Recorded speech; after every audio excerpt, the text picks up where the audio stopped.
Crossover Thursday is presented by Prize Picks. Go to prizepicks.com/LockedOnNFL and use code all lowercase LockedOnNFL to win $50 instantly when you play $5. I'm Joe Marino, host of Locked On Bills. Tony Wiggins, host of Locked On Jaguars. It's time to talk about the most important thing or things for each team to do to win this football game. Tony, 0-2 Jags coming into Orchard Park. What's on the top of the list? What are those top three things that have to be true for Jacksonville to come in and give the Bills their first loss of the season? All right, the first thing is mental. The first thing is you got to leave the stink of last week. Don't get on a plane with it. And that's probably easier said than done because you can be motivated by it, but even sometimes that is bad because now you're pressing and you're trying too hard. So this is a new game. You have to treat it like a corner that just got beat for a touchdown. Next play, next game, start all over. And functionally in the football game, I think some of the things that they have to do is make sure that when they're on the field defensively, obviously contain Josh Allen in the pocket. Do not let him on 3rd and 5 scramble for 6 yards. You have to get them off the field on 3rd down. And then when you're on offense and you're Jacksonville, obviously the goal is to make sure you convert 3rd downs. And I think they'll have some success at doing that. I really believe they have to score touchdowns when they cross the 50-yard line. They have to finish drives with touchdowns. And one of the ways that they can do that is maybe go with some max protect and try to hit Brian Thomas Jr. deep. He is a real good football player. He is fabulous. I think he is a future superstar. He should be the guy that Trevor Lawrence goes and tells ownership, look, whatever you got to do for the next 10 years, that's my dude, because he has been outstanding. He's been open a lot more than his statistics will suggest. But I think they have to learn who to lead with. You can't just use your depth and keep running all of these different combinations. No, when you're struggling, you have to look at your best players, the dudes that you gave all of this money to, the dudes that you invested all of these resources in. On offense, it has to be Trevor Lawrence, Travis Etienne, Brian Thomas Jr. And I don't care if you have to go to them until Buffalo stops them. You continue to do it. You put pressure on them by using your best players, even if you have to dial something up. And you can't keep going with this, well, we got all of these weapons and all of these people rotating in and out. No. Go with your best players until you find an identity and win the game. But when they cross the 50-yard line, they have to get touchdowns, because if they don't, I think they're going to end up losing yet another close game on the road. Tony, it's interesting that you talk about the best players, the identity, and you bring up Brian Thomas Jr., you bring up Travis Etienne, who I expected you to say. But as I've thought a lot about Jacksonville and what team they were going to be this year, I was mindful of some of the new pieces that they have on the offense, but I kept on saying to myself, well, they got Evan Ingram and Christian Kirk. Well, Evan Ingram, obviously, the pre-game injury kept him out last week, but Christian Kirk, 2 catches in 2 games. Like, what's happening there? Drops against Miami. And that's what I talk about extending possessions. He had a drop on 3rd down. If they keep that, Miami probably doesn't win. Travis Etienne fumbled too. They don't win if Travis Etienne just walks into the end zone and makes it 24/7.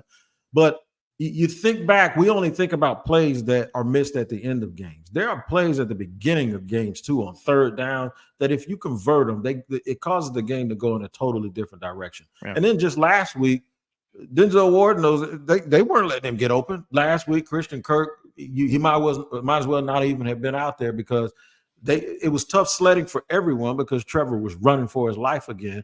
But the couple of times that they did hit something, you saw some max protection. You saw it when Myles Garrett was not in the game and his rotation was in. They were able to get downfield. And then you saw at the end of the game when they were on the 2-yard line, they went for a little slant and go that was wide open, but Trevor didn't have a chance to get to it, and he got sacked for a safety. So they just have to know that they have to come out and get their best players involved. And right now, Evan Ingram, even in week 1, wasn't considered one of their best players that day, and neither was Christian Kirk. And it's perplexing, because you would have thought coming into the year that those guys would be the leaders, and then you sprinkle in and bring Brian Thomas Jr. along slowly. That hasn't materialized. It's clear that he's the most talented weapon on that team other than Trevor Lawrence. Yeah, he's got some vertical elements to his game that are really impressive. And I wondered, I'm a draft guy, Tony. Yeah. And so I was wondering about Brian Thomas, because you watch him at LSU, it's like, man, this is really good. He can run by everyone and catch the ball down the field, but like, how much more is there to his game? I think that they've already unlocked a lot of that. And I think he's got a lot of potential, and he's certainly shown that through 2 games. Tony, when I think about the keys for the Bills to get their 3rd win of the season, 3 things come to mind. Number 1 for me is that the Bills' offensive tackles need to meet the moment. Bills extended both of their tackles this offseason. Deion Dawkins at left tackle, who I think has developed into one of the premier offensive linemen in the league. And then right tackle Spencer Brown entering his 4th season. He was scheduled to be a free agent after the year, and the Bills went ahead and extended him to a big contract, $18 million a season. You got an expensive pair of tackles. They've been great through 2 games. We're also talking about Arizona, who doesn't have much in the way of edge rushing talent, and Miami, who, Jalen Phillips is a great player, but still coming back from the Achilles, right. And they don't have Bradley Chubb. They're playing rookies and Emmanuel Ogbah. They haven't been tested like they're going to be tested against Jacksonville with Joshua Hines Allen. So we no longer have Josh Allen and Josh Allen. I threw a celebration for that this offseason, man. That was tough to deal with. And then Trayvon Walker, number 1 pick entering year 3. I think he's kind of really stepping into his stride here. A player that was always going to need a little time. The appeal there was always the upside with the physical traits. I think you start to see that manifest itself into playmaking. And so that's a big test. It's a new test for this Bills offensive line. And so I think they're going to be really important. So the offensive tackles for the Bills need to meet the moment. Number 2 is they got to be able to beat man coverage. Like we've already kind of talked about, it's a new test for Buffalo. They've not seen man coverage like this yet this season. And, I think it's obviously going to hurt Jacksonville to not have Tyson Campbell. But, I think one of the fair questions that people might have about the Bills is, do they have wide receivers that can consistently beat man coverage? Well, we're going to find out. Now, I think there's some challenges with playing a lot of man coverage. I think that opens the door for Josh Allen to maybe run the football. Is that offset by, his left hand and the injury that he's kind of playing through there? Is that going to limit his appetite to run? We'll find out. But if receivers can beat man coverage, that's going to be important. I'm looking at Khalil Shakir. I'm looking at Dalton Kincaid, looking at Curtis Samuel as the players that need to be the catalysts and that capacity. Number 3 for me is disciplined defense.